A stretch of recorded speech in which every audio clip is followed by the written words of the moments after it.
para além das percepções individuais, a própria noção de riqueza é subjetiva. Não existe um consenso acadêmico sobre o que seria uma linha de riqueza, por exemplo. Ser rico é ter dinheiro suficiente para poder parar de trabalhar? É morar em um determinado bairro da cidade? É conseguir viajar nas férias todo ano? Ganhar um determinado salário em uma região do país te dá um poder de compra que pode ser bem menor em outra e por aí vai. A pirâmide de rendimentos, por exemplo, não contabiliza a riqueza estocada em patrimônio, recebida em herança, apesar de os especialistas reforçarem que ainda assim ela é um bom termômetro para medir desigualdade. A do IBGE usa as pesquisas domiciliares do Instituto, mas outras metodologias também incluem, por exemplo, dados do imposto de renda para tentar medir melhor os rendimentos de quem está no topo. Quão privilegiado você é? No Terraço Cast de número 408. A vinheta inicial é trecho do vídeo de nome Afinal, quem está no topo da pirâmide da riqueza no Brasil? Do canal do YouTube da BBC Brasil.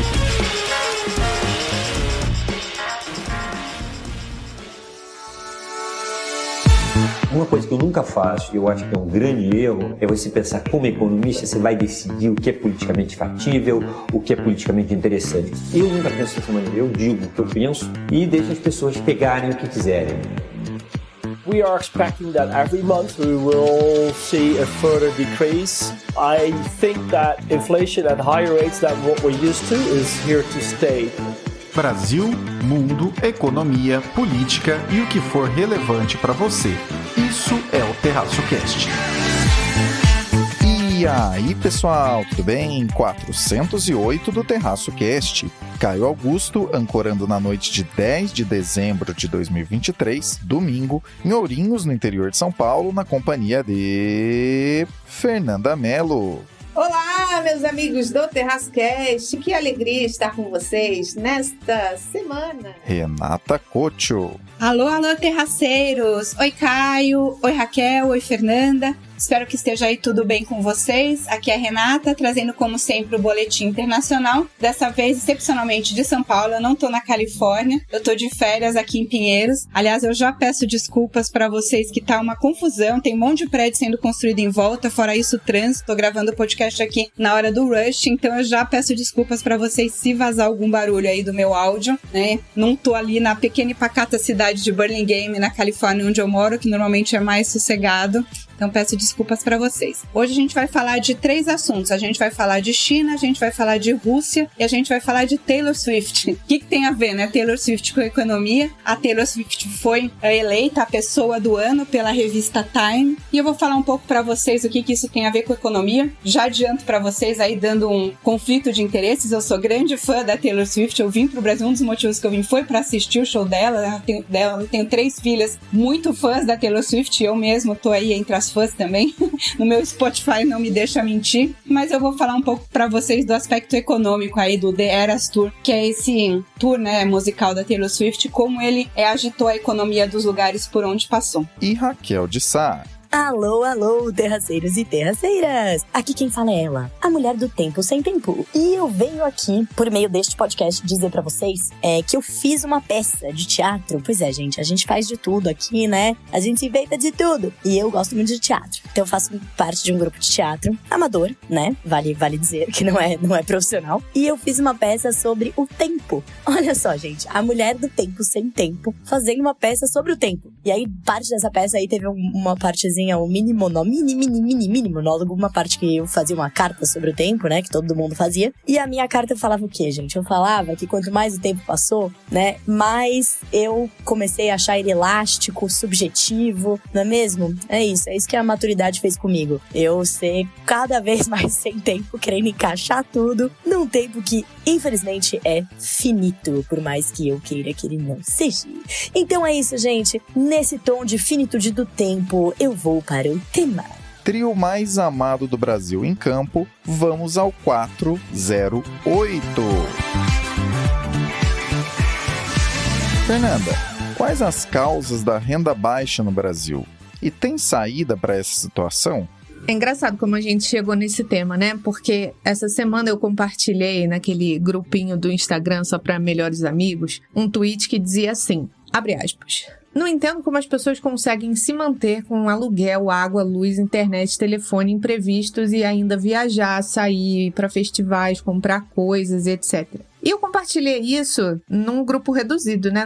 Não publiquei para todas as pessoas que me seguem, porque eu não queria me gabar com isso, né? Ia parecer um pouco soberbo eu compartilhar isso. O que eu queria era salientar para aqueles meus chegadinhos, como diria o Caio, porque eu sei que aquele grupo de pessoas exatamente ali tem o mesmo estilo de vida que eu. E a gente consegue acessar essas coisas. Eu sei que eu tô inserida numa bolha, que graças ao meu trabalho, ao setor que eu trabalho, o estado que eu moro, né, aqui em São Paulo, paga-se razoavelmente para que a gente consiga acessar determinados confortos. E bem, qual é o tamanho dessa bolha, né? Quando você está inserida nela, parece que é a realidade de todo mundo, né? A perspectiva ali, o ponto de vista acaba te cegando para outras realidades. E é importante que a gente esteja consciente sobre a realidade do nosso Brasilzão, que é muito pobre. E aí o Caio me mandou, a gente conversando sobre qual seria o tema dessa semana, né? O Caio me mandou a calculadora do jornal Nexo, que é muito interessante, né? Ali você insere o seu salário bruto, o seu estado, e ele compara o seu salário diante da realidade brasileira. Além disso, ele compara também, só para você passar raiva, o quanto ganha um deputado federal, um juiz de primeira instância, um médico e um professor de educação básica. Aí você tem ideia do tamanho da desigualdade e assim, no 2% da população que você está. E bom, o resultado é muito chocante, vale a pena fazer esse teste. E para complementar tudo isso, né, essa semana o Valor Econômico publicou que 60% dos brasileiros vivem com até um salário mínimo por mês. 4 estados brasileiros, Maranhão, Alagoas, Paraíba e Amazonas, têm mais de 80% da população com renda de até um salário mínimo per capita por mês, o dobro do que é observado em Santa Catarina e no Distrito Federal. Essa análise de rendimento pelas classes de salário é uma das formas de avaliar a desigualdade na sociedade brasileira, né, que aparece entre as regiões. E o Distrito Federal se destaca com a maior parcela entre os que receberam os maiores rendimentos. Então, 22,6% da população recebe mais de 3 salários mínimos por pessoa, né, por mês. E aí, aqui a gente consegue ver uma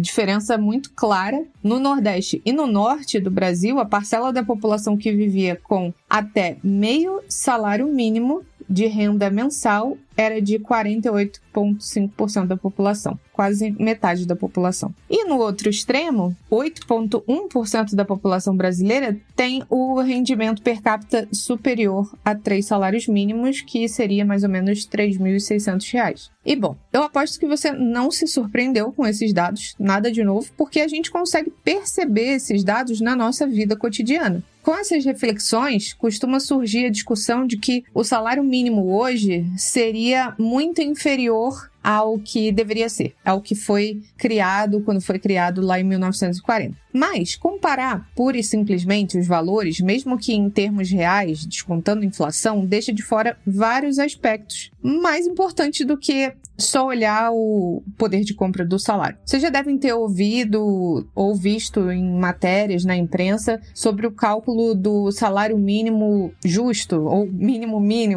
que o DIEESE calcula e muitas vezes é noticiado na imprensa, algo em torno de 6 mil. Eles falam que o salário mínimo deveria ser 6 mil, sendo que hoje, lembrando, é de R$ 1.320. Só que veja, se um presidente definir que a partir de hoje o salário mínimo é de 6 mil reais, é bem mais fácil ele chegar na televisão e falar, olha, o preço do arroz agora é 2, da carne agora é 10, né? Não é bem assim que a banda toca. A relevância socioeconômica do salário mínimo em 1940, quando foi criado, e em 2023, não depende apenas do poder de compra. Depende, na verdade, da proporção de trabalhadores que são afetados pela política do salário mínimo. Há 80 anos, a política do salário mínimo e a legislação trabalhista estavam ali em estado embrionário, né, em gestação, e, portanto, elas tinham um efeito muito reduzido sobre as relações de trabalho. Hoje em dia, o salário mínimo é uma medida, e aumentar essa medida arbitrariamente pode levar mais pessoas para a informalidade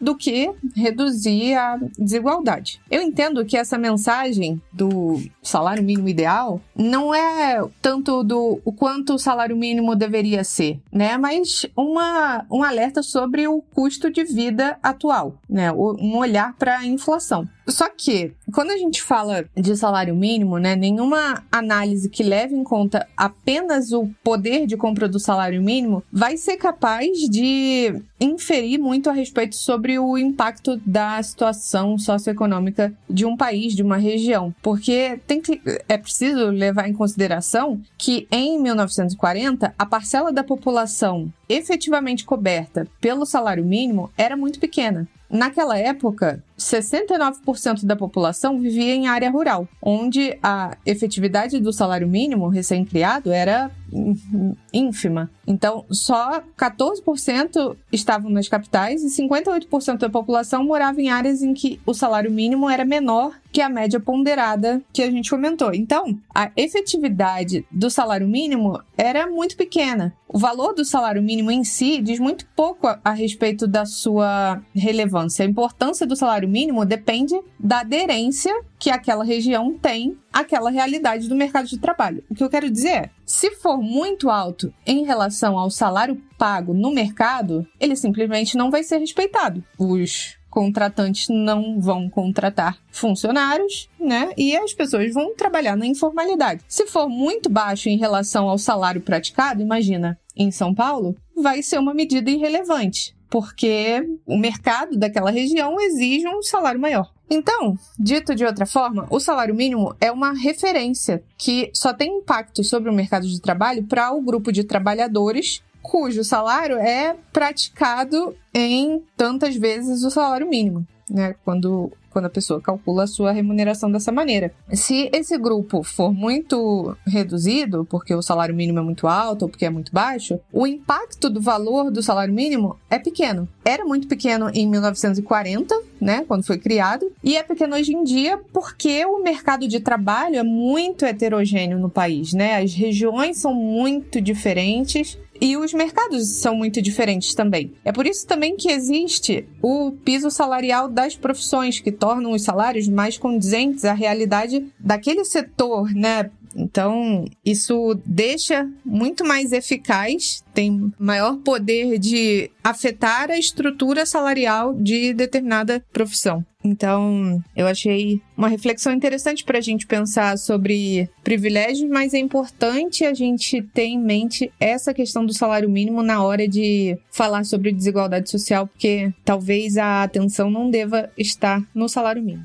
Esse assunto foi trazido aqui para o TerraçoCast com o objetivo justamente de gerar a reflexão ou reflexões que provavelmente você está tendo agora. Todos os países têm razões específicas e gerais para a existência de faixas de renda mais baixas em suas populações. Mas aqui no Brasil, essa questão é antiga e, embora tenhamos caminhado, ainda existe uma longa maratona pela frente. A má notícia é que qualquer mudança que se queira ser relevante em termos de melhorar a condição média da renda no Brasil leva em consideração um espaço razoável de tempo para dar certo. No curto prazo, o PIB pode surpreender, o desemprego pode ceder além do esperado e até mesmo os mercados podem se movimentar de modo a sinalizar que, abre aspas, agora chegou a vez do Brasil, fecha aspas. Mas quando olhamos dados sobre a renda, vemos que o desafio ainda é grande. As agendas que buscam mudar isso costumam ficar relegadas a aspectos mais curto-prazistas que, independente da sua real relevância, vão sempre eclipsar os ganhos mais longevos. Passamos uma eternidade discutindo se o governo fecha ou não as contas no próximo ano, se as obras de infraestrutura vão ou não destravar crescimento e se fulano ou ciclano terão força política para levar eleições em breve. mas pouquíssimo tempo se fala, por exemplo, sobre a efetividade do gasto público em termos de geração de bem-estar social, da produtividade trazida pelo sistema atual de educação e de quais seriam as entregas mais pivotais para não apenas erradicar a extrema miséria, como permitir que, em termos intergeracionais, as pessoas consigam ter cada vez mais autonomia. Outra má notícia é que entra governo, sai governo, continuamos com desempenho pífio em análises internacionais no que tange à educação, como por exemplo o PISA,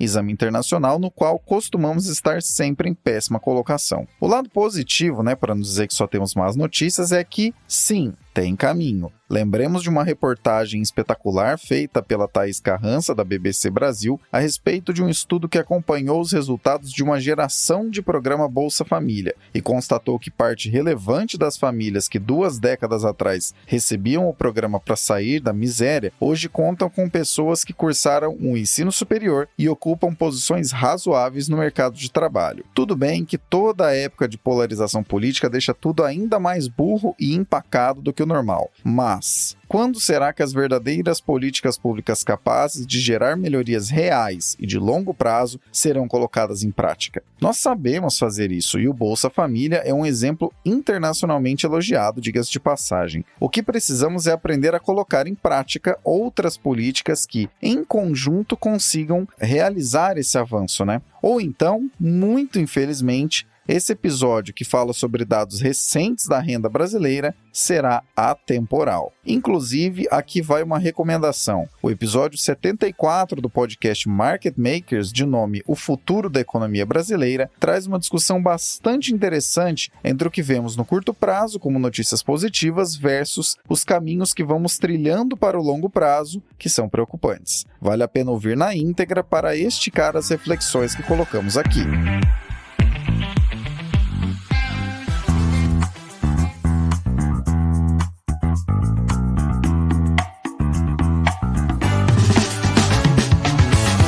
Você encontra todas as contas oficiais do Terraço Econômico na nossa Linktree. E se você não for fã delas, pode colocar seu e-mail no nosso mailing e receber nossa newsletter semanal, a Reflexionários. Além do mais, lá estão também nossos 2 e-books e algumas parcerias que temos. O segundo e-book, inclusive, sobre os laureados com o Nobel de Economia, terá atualização para o ano de 2023 em breve, fique de olho. Então, para resumir a ópera, não deixe de conferir a nossa Linktree para nos acompanhar da melhor maneira que você preferir.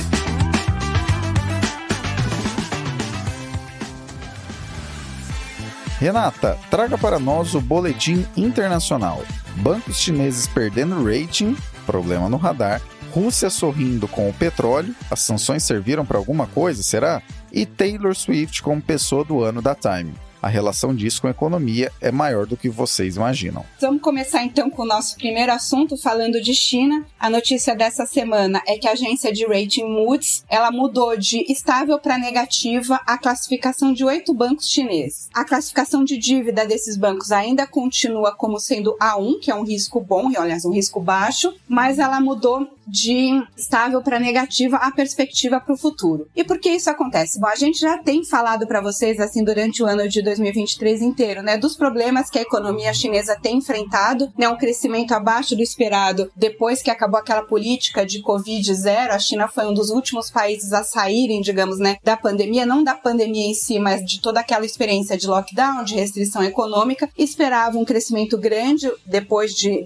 que essas medidas restritivas foram extintas, mas não foi bem isso que aconteceu, E aí você tem vários, como se fosse um efeito dominó. A economia chinesa, ela é muito baseada localmente em construção civil. As pessoas estão com menos dinheiro, estão comprando menos imóveis e, assim, um dos grandes investimentos dos chineses é no setor imobiliário, no setor de construção. As construtoras estão com problemas e esse problema acaba passando para os bancos, porque os bancos são os grandes financiadores das construtoras que podem dar calote se não conseguirem vender os imóveis que elas não constroem. constroem, né? As pessoas têm menos dinheiro, compram menos imóveis, as construtoras não conseguem vender, não conseguem pagar suas dívidas com os bancos e os bancos ficam aí numa situação de risco pelos empréstimos e aí tem toda uma situação governamental por trás disso, né? O governo pressionando os bancos para continuar emprestando, né? Eles falam da função social dos bancos, né? De que os bancos eles têm que ajudar a manter a economia, tem que continuar emprestando. Os bancos não querem emprestar tanto porque vem o aumento do risco de calote. Aí o governo, o que ele faz? Ele diminui a necessidade de garantias, a necessidade de lastro para esses empréstimos, para que os bancos possam manter a margem de lucro,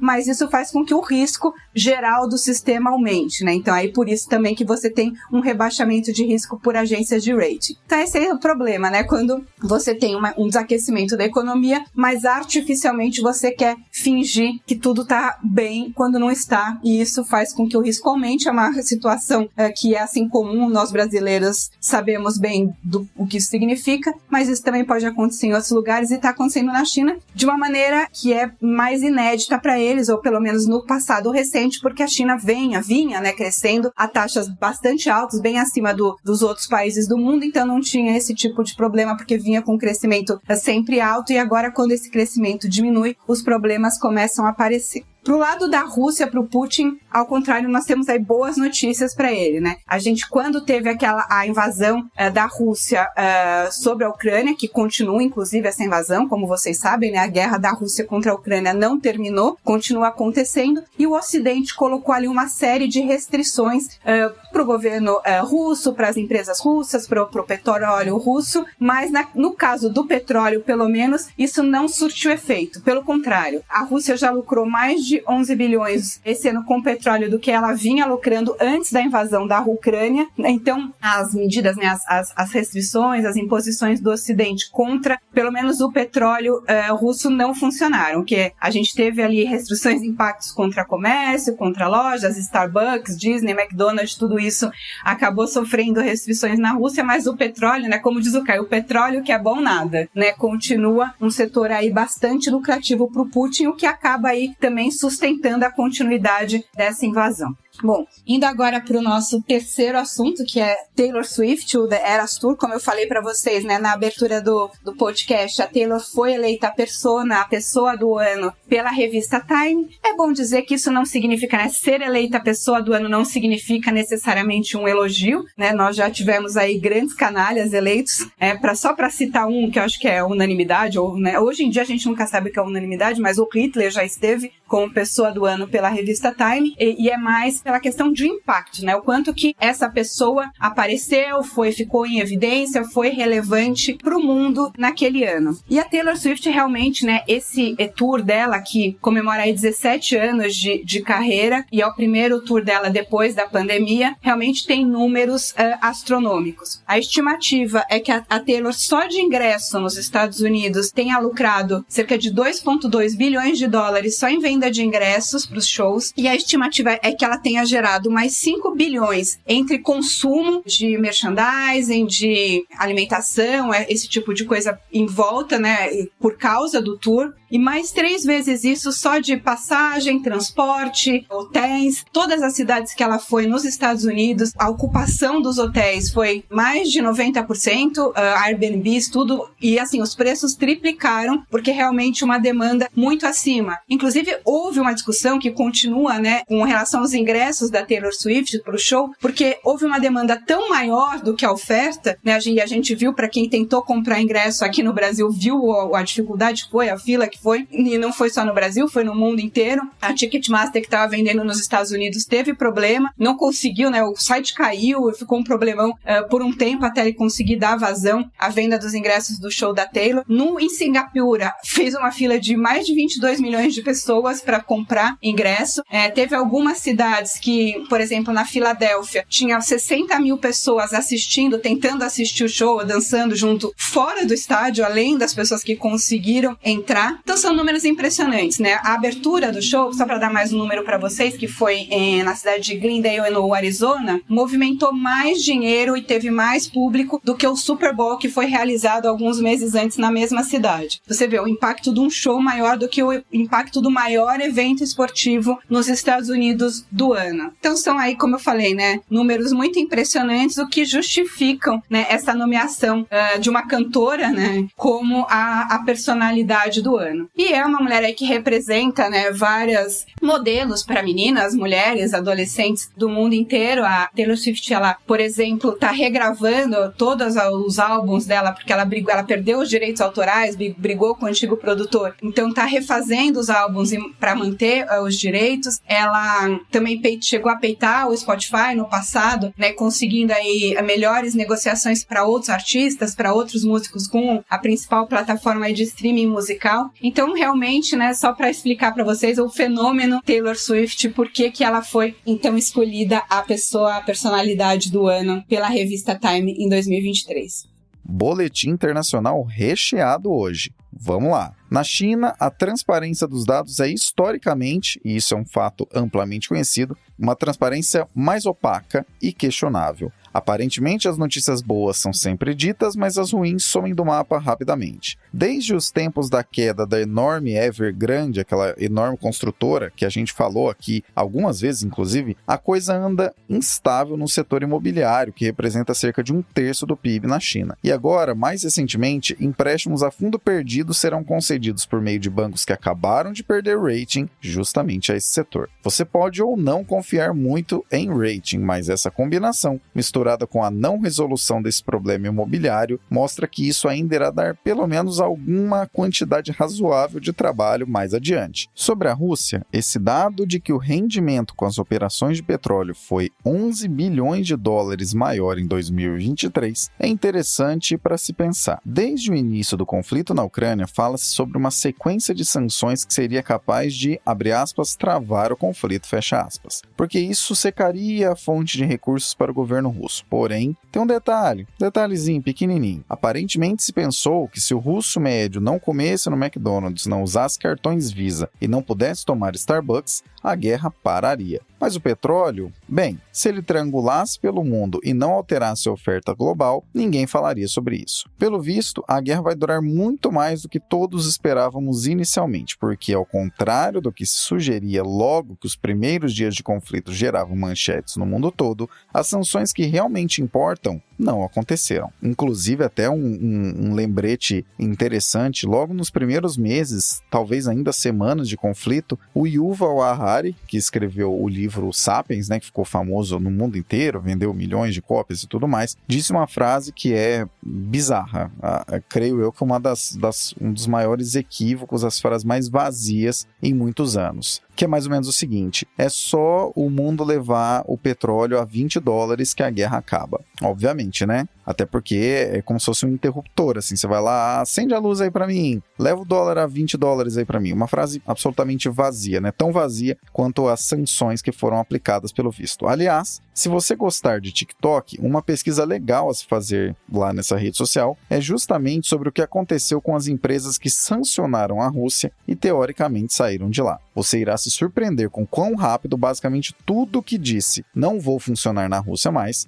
já foi substituído de 2022 até agora. E sobre a Taylor Swift, para além do que a Renata trouxe, duas curiosidades. A primeira é que a The Eras Tour é a primeira turnê internacional de música que alcançou a marca de 1 bilhão de dólares em receitas. Essa informação a gente viu na Rolling Stone, saiu dia 8 de dezembro. E com base em minha irmã mais velha, que é fã, ou melhor, Swift, né, foi até em um dos shows em São Paulo, o motivo dessa regravação de músicas é um tanto quanto inusitado. Após ter vendido os direitos autorais de suas canções e álbuns, eles acabaram sendo comprados mais adiante por Kanye West. E os dois, Taylor Swift e Kanye West, têm uma treta enorme e longeva. Então, buscando evitar que West ganhe dinheiro todas as vezes que alguém ouve as canções de Swift, ela está regravando, mudando um verso aqui, outro acolá, e dizendo aos fãs: ouçam apenas essas novas versões. Levando em conta o tamanho dessa turnê, os efeitos econômicos por onde ela passa, né? Inclusive esse ponto que a Renata trouxe trouxe sobre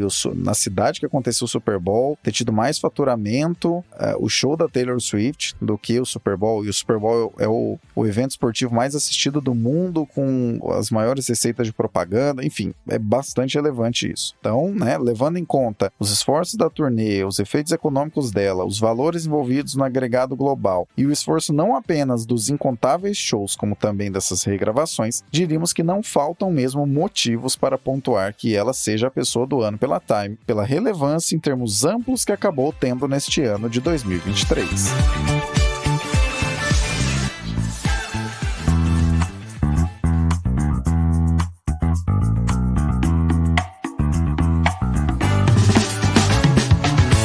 Nossa especialidade é produzir conteúdos que falam para serem entendidos. Seja texto, vídeo ou áudio, você pode contar com o Terraço Econômico para encontrar a tradução que seu produto ou serviço precisava. E, de quebra, ainda é possível fazer isso tudo ser acessível a centenas de milhares de pessoas que nos acompanham anualmente. Somente naquele meme que eu comentei alguns episódios atrás, que a gente tinha alcançado 1 milhão de pessoas, já alcançamos 5 milhões de pessoas. Isso é bastante relevante. E estamos falando de uma rede social do Terraço Econômico, o Instagram. Gostou? Procure na nossa Linktree o item Contrate o Terraço e nos chame, porque juntos faremos acontecer.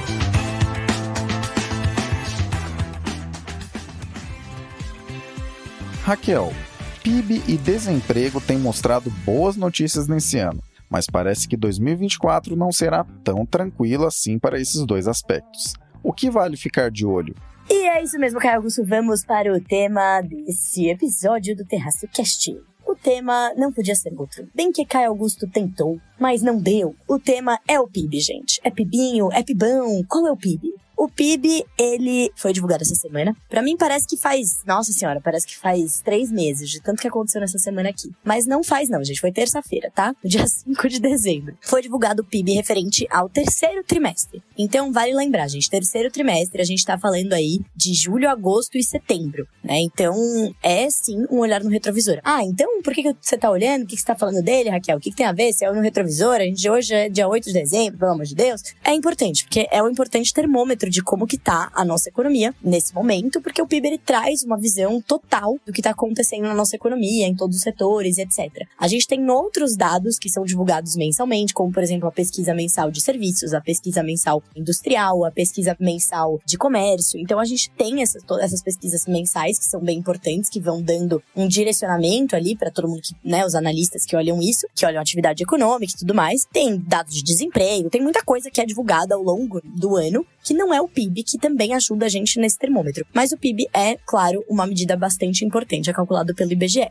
E vamos à vaca fria então, gente. O PIB no terceiro trimestre cresceu 0,1% em relação ao segundo trimestre. Vai falar, porra, que é mais 0,1%? Que chinfrim, né? Não tinha nada melhor, não? Né? 0,1 é praticamente estável, né? Praticamente não fez nada, praticamente não saiu do lugar. E sim, de fato, a gente ficou praticamente na estabilidade. Mas essa foi uma boa notícia. É porque havia uma expectativa, né? A expectativa da grande parte dos analistas era de uma queda. Não era uma queda muito forte, mas era uma queda sim, né? Em relação ao segundo trimestre do ano. E essa queda não veio. A gente teve, o que a gente viu no resultado foi uma economia mais resiliente do que se estava esperando. Vale dizer, gente, que assim, os agentes, né? Os economistas aqui, os analistas, a gente tá errando bem, né? Faz um tempo que a gente tá errando o nosso PIB pra baixo, né? Que a gente tá achando que a economia vai crescer menos do que ela cresce. Isso ainda tá em discussão. É difícil dizer exatamente por quê. A gente deve saber isso daqui a muitos anos, quando eu puder olhar pra trás e fazer estudos comparativos, etc. Mas tem alguns palpites, né? Um deles, que não é um palpite, é na verdade um fato, é que a agropecuária, né? Principalmente a agro e principalmente a soja, carregou muito o PIB brasileiro na primeira metade do ano. Então carregou muito a nossa economia. Pô, beleza. O agro, ele só representa 7% da nossa economia, do nosso PIB. É muito pouquinho, sim. Mas quando ele cresce mais de 10%, né?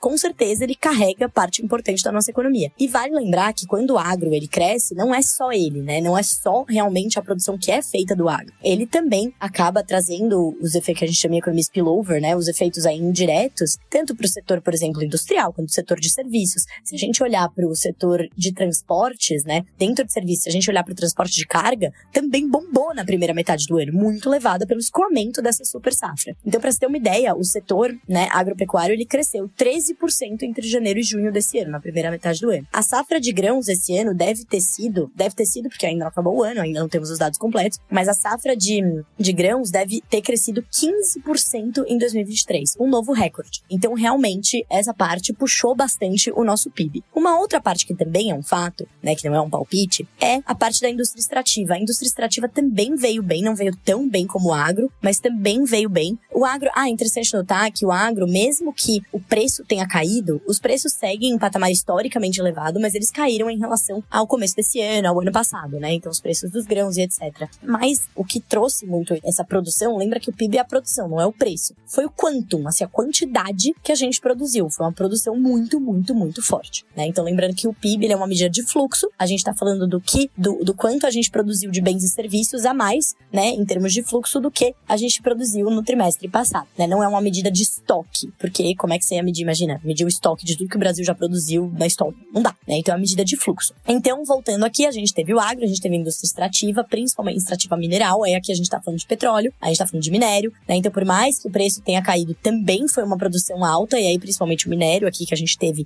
né, ao longo desse ano, principalmente na primeira metade. Pô, beleza, mas a gente tá falando aqui do terceiro tri, né? A gente já tá falando da segunda metade do ano. E aí, qual é que é? Como é que cresceu? Bom, cresceu 0,1, como eu falei, foi pouco, né? Mas teve resultados importantes. O primeiro, o agro, ele reverteu parte daquele crescimento. Como ele cresceu muito no primeiro trimestre, no segundo trimestre, chegou no terceiro, ele teve uma queda forte, uma queda de 3,3%. Né? Por quê? Porque a gente está comparando com o segundo trimestre. Então, o efeito base, quando você compara, né, com um número muito grande, ele cai, mas não significa que o setor não está indo bem, tá? Significa que ele caiu em relação ao setor, ao trimestre anterior. Mas já o setor de serviços e o setor industrial, eles cresceram aí o mesmo número, tá? 0,6% nesse período. Quando a gente olha para a indústria, a gente abre, né, o que tem dentro da indústria, a gente vê que a indústria manufatureira, que é aquela de automóveis, máquinas e equipamentos, eletrodomésticos, etc., essa não veio muito bem. Ela tá fraca, ela tá seguindo de lado, ela tá se arrastando aí há algum tempo já, né? Então a gente tem uma desaceleração forte aí dessa indústria manufatureira, né? O que puxou então a indústria que cresceu 0,6%? A indústria extrativa, tá? Que foi bastante, teve um crescimento aí importante, né? E a gente também teve uma indústria que é meio maluco, parece que é serviço, mas não é indústria, que é serviço industrial de utilidade pública. O que é isso? Aqueles que incluem eletricidade, gás, água, esgoto, gestão de resíduo, né? Lixo, etc. Esses cresceram bastante. Olha que loucura. Foi o melhor resultado desde do segundo trimestre de 2022 e foi impulsionado pelo bom nível dos reservatórios, então tá com muita água mesmo, a gente tá produzindo bastante eletricidade, né? E maior consumo de energia por conta das altas temperaturas. Então a gente consumiu mais, produziu mais e isso, olha só, puxou o nosso PIB. Como eu falei, é a produção de tudo, né? Outro destaque, aí isso é olhando pro lado da oferta, né? Quem produz no PIB. Então por isso que a gente fala de serviços, agroindústria. Já quando a gente olha para o setor de serviços, né, o último do lado da oferta, ele registrou uma alta de 0,6, como eu falei, e aí, assim, serviços, eles respondem por 70% do nosso PIB, é bastante, tá? Então a gente tem uma economia muito pesada em serviço, quase 67% no último dado. Qual que foi o destaque desse último trimestre? Serviços financeiros, tá? Serviços prestados às famílias, que entra nesse serviço prestado às famílias? Restaurante, cabeleireiro, e teve um enfraquecimento de outros serviços, tipo transporte, né? Que estava vindo bem forte na primeira metade do ano. Então ainda tem uma resiliência. Aí você fala, beleza, tá produzindo, mas quem tá comprando isso, né? Daí a gente olha pra outra parte, a outra ótica do PIB que a gente chama, que é a parte, né? Que é a ótica da demanda. Quem tá demandando esses bens e serviços? E aí, na ótica da demanda, a gente olha para o consumo do governo, o consumo das famílias e os investimentos, né? O consumo do governo, ele se manteve praticamente estável aí ao longo desse ano, um crescimento entre 0,5 e 1, né? No terceiro tri foi 0,5, mas quem foi realmente, de novo, um destaque, aí a gente teve o consumo das famílias. Teve um crescimento de 1,1%, veio acima do esperado. Então a gente tá com um consumo forte ainda. Então por mais que as famílias não estejam consumindo muito aqueles bens de consumo duráveis, olha como encaixa tudo, né? Pô, as famílias estão endividadas, o crédito tá caro, a galera não tá comprando carro, não tá comprando eletrodoméstico, beleza. A indústria manufatureira que produz isso também não foi bem, né? A indústria de construção civil caiu. Por quê? A mesma coisa. né? É aquele consumo que a gente chama de varejo renda, né? Já a parte do consumo que é de bens dos bens não duráveis, então supermercado, por exemplo, os próprios serviços, ainda está bastante forte. Muito impulsionado por um mercado de trabalho que ainda está resiliente, né? Então a gente está fazendo, né, abrindo vagas, o mercado de trabalho já está perdendo força, mas a gente ainda está com desemprego em nível recorde de baixa, tá? Então, a gente não pode esquecer, não é desprezível 2 pontos importantes, que foi a queda da inflação, né? Quando a inflação cai, né, não precisa ter deflação, mas teve deflação de alimentos, por exemplo, né? Você aumenta a renda real. Então, assim, se a pessoa está gastando menos dinheiro em alimentos, porque realmente teve deflação, ela pode gastar em outras coisas. Isso impulsiona o consumo de outras coisas. Tem o outro lado, que são os benefícios fiscais, né? Não é desprezível o quanto aumentou, né, o gasto com benefícios fiscais esse ano. Os benefícios fiscais vão crescer, né? A despesa do governo, com a rubrica ali social, vai crescer praticamente 7% esse ano.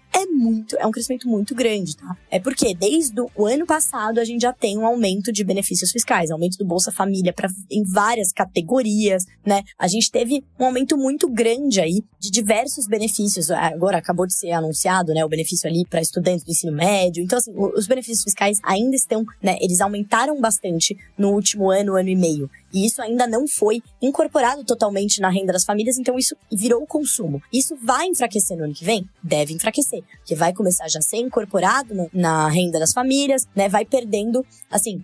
agora, só terminando aqui falando do PIB, né? Depois eu falo do que esperar pra frente. O último lado da demanda é exportação e importação, né? Quando a gente tem um resultado líquido, que a gente exporta mais do que importa, isso é positivo para o PIB. E foi exatamente o que aconteceu. A gente está num momento muito bom das contas externas, porque as importações estão caindo, que não é muito bom, porque assim, a gente importa muito uma parte para indústria manufatureira, né, bens intermediários, tal. Como a indústria não está indo bem, a gente importa menos, mas ao mesmo tempo as importações estão mais baratas. Teve uma deflação de custos importante, né? Então a gente está importando menos, a gente está exportando mais, então sucesso, teve uma contribuição bastante positiva de 3% aí para o nosso PIB. Então esse foi o resultado. Beleza, Raquel, mas e seu retrovisor? E olhando para frente? Olha, olhando pra frente, a notícia não é tão boa. No próximo trimestre, a gente deve olhar aí uma certa queda, comparado com, né, pequena queda comparado ao trimestre anterior, né, mas no ano, o nosso PIB tá praticamente comprado, né, em crescer 3%, né, o que é um crescimento bastante robusto, comparado, né, a gente teve o ano passado também 3%, que aliás foi revisado, né, de 2,9 para 3, então 2 anos de crescimento de 3%,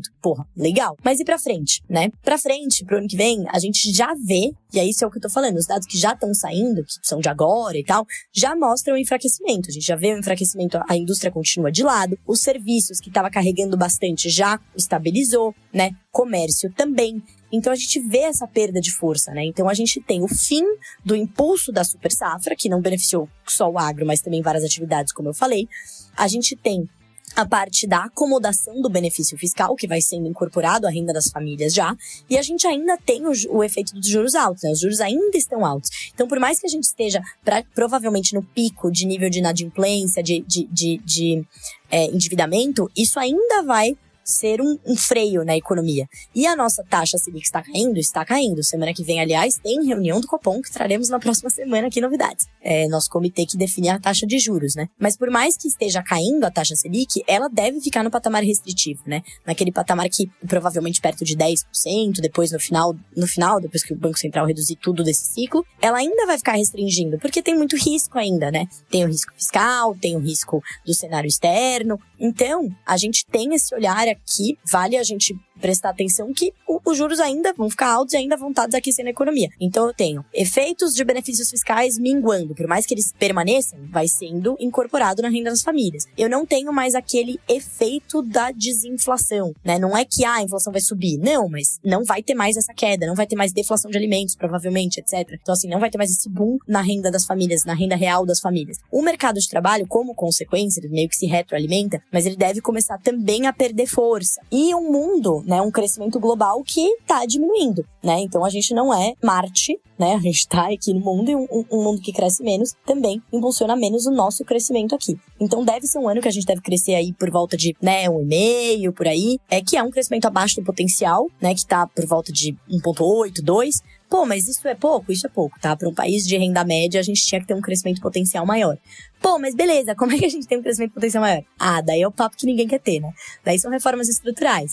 Daí a mudança, né, estrutural de despesas, né, ter um orçamento, ter todo o fiscal mais arrumado, né, ter um ambiente de negócios melhores, vai mexer com muitos grupos de interesse. A reforma tributária é um ótimo passo nesse sentido, mas a gente já viu que ela vai melhorar, mas é a longo prazo e podia ser uma reforma melhor. Junto com ela, a gente tem várias outras reformas necessárias, né, investimento em educação, tecnologia, etc., para a gente conseguir sair dessa armadilha da renda média. Mas isso é um papo mais longo, né, que a gente já falou aqui em vários episódios, mas a gente pode retomar se quisermos algum dia. Economistas andam prevendo ainda menos corretamente as coisas do que o normal. Muitos de nós entramos em 2023 com o seguinte pensamento: os juros altos aqui e lá fora irão complicar bastante o PIB no mundo inteiro. E se o mundo soluça, o Brasil pega pneumonia. A realidade nesse ano foi bem diversa disso, principalmente aqui no Brasil. O juro segue restritivo, mas caindo. A inflação cai com certa sustentabilidade, inclusive em seus núcleos. O desemprego cai a níveis que só vimos no pré-crise de 2015 e 2016 e o PIB vai muito bem, obrigado. Mas, como bem a Raquel pontuou, é mais importante acompanhar o que tem no para-brisa do que o que se viu pelo retrovisor. E olhando o efeito acumulado de restrição via taxa de juros, que sim, cai, mas segue restritiva, aliado ao fato de que 3 impulsos desse ano serão zerados ou até invertidos em 2024, e esses 3 impulsos são: 1. A desinflação trazida pelas commodities; 2. A força positiva para cima no PIB, no agro e no consumo das famílias; e 3. Os efeitos adicionais da injeção de recursos governamentais na economia. São esses 3 os impulsos desse ano que devem ser zerados ou até invertidos em 2024. Levando tudo isso em conta, é possível imaginar que tanto o PIB quanto a geração de vagas percam força. Desculpe se isso soar repetitivo, porque de fato já pontuamos diversas vezes aqui no Terraço Cash, mas vale sinalizar mais uma vez. Essa perda de força no PIB e geração de empregos significa que vem algo caótico por aí? Não, porque a condição de se fazer negócios em nosso país melhorou nos últimos anos e isso torna a economia de fato mais resiliente. Em todo caso, é importante ressaltar que essa perda de força esperada para 2024 é relevante de ser colocada na mesa porque, tal qual comentamos nos últimos episódios, não se pode viver de milagre em milagre, de explosão de produtividade setorial em explosão de produtividade setorial. Temos hoje uma economia mais resiliente e resistente a choques do que décadas atrás, mas isso não significa que seria essa uma licença para ignorar erros cometidos anteriormente ou, pior ainda, acelerar a marcha nesses mesmos erros no presente momento. Até porque, como bem trazido na ampla reflexão do primeiro assunto, o risco de ignorar a resolução de problemas sérios do país é, no longo prazo, chegar onde estamos agora. Terraço Cash está no YouTube e em diversas plataformas de áudio diferentes. Não deixe de compartilhar com quem você sabe que também precisaria ficar por dentro do que discutimos toda semana por aqui. Aliás, a Renata falou sobre esse ser o último Terraço Cash de 2023. Será que foi? Aguarde. Vamos então nos despedindo dessas mentes que abrilhantaram o episódio 408. Obrigado, Fernanda. Caio, muito obrigada pelo convite de estar aqui com o timaço do Terraço Cast em mais uma semana. Eu fico muito feliz dos ouvintes que temos aqui e do carinho que a gente recebe. Quem quiser falar, trocar uma ideia pelas redes sociais, é só me procurar no @sigafez. Grande abraço, pessoal, até semana que vem. Obrigado, Renata. Era isso que eu tinha para falar para vocês nesse último, acho que é o último podcast Terraço Cast que a gente vai fazer, o que eu vou fazer no ano. Continuo de férias, mas vim aqui me despedir e falar aí Feliz Natal para todos, que 2024 seja uma maravilha para todo mundo, tá bom? E aí eu volto para vocês, né? Próxima vez que eu vou gravar, eu já vou estar de volta na Califórnia, trazendo o boletim internacional de um lugar internacional para vocês, tá bom? Um beijo e até a próxima. Obrigado, Raquel. É isso, pessoal. É isso, Caio. É isso, companheiras de podcast, queridas Fê e Rê. É isso, gente. A gente se ouve e se fala na semana que vem. Abraços pelas ondas sonoras. Continuamos a prosa no próximo episódio.